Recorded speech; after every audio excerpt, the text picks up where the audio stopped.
వైశాఖ పూర్ణిమ. వైశాఖ పౌర్ణమి రోజున కరక్కాయను తీసుకెళ్లి సముద్రంలో వేసి సముద్ర స్నానమాచరించడం వల్ల నరఘోష, నరదిష్టి తొలగుతుందని శాస్త్రాలు తెలియజేస్తున్నాయి. వైశాఖ పూర్ణిమ. దీనిని మహా వైశాఖి, బుద్ధ పూర్ణమి అనే పేరుతో పిలుస్తారు. ఈ రోజున ఏ ఆధ్యాత్మిక సాధనలు చేసినా అధిక ఫలితం ఇస్తాయని శాస్త్రం చెబుతోంది. గౌతమ బుద్ధుడు భూమండల ప్రభువైన సనత్కుమారులు, పరమ గురువుల పరంపర మధ్య వారధిగా ఉంటాడని, అందువల్లే వైశాఖ పూర్ణిమ బుద్ధ పూర్ణిమగా ప్రసిద్ధి చెందింది. వైశాఖ పౌర్ణమి రోజు మహావిష్ణువు ఆరాధించి పూజించడంతో పాటు సంపత్ గౌరీ వ్రతాన్ని సకల సంపదలు కలుగుతాయని ప్రతీతి. నేడు కూర్మ జయంతి సందర్భంగా పితృదేవతలకు పిండప్రదానం చేస్తే ముక్తి లభిస్తుందని శాస్త్రాలు చెబుతున్నాయి.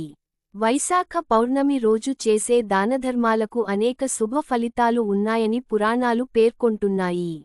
ఈ రోజు ఆకలితో ఉన్నవారికి అన్నదానం చేయడం, పేదవారికి వస్త్రదానం, గొడుగు, చెప్పులు, నీటికుండ వంటివి దానం చేయడం వల్ల పుణ్యఫలం దక్కుతుంది. అలాగే గయలో స్నానమాచరించినా పుణ్యం లభిస్తుందని పురాణాలు చెబుతున్నాయి. వైశాఖ పౌర్ణమి రోజున ఇంట్లో తులసి కోటను శుభ్రం చేసుకొని పూజించడం వల్ల గొప్ప పుణ్యం కలుగుతుందని భక్తుల నమ్మకం.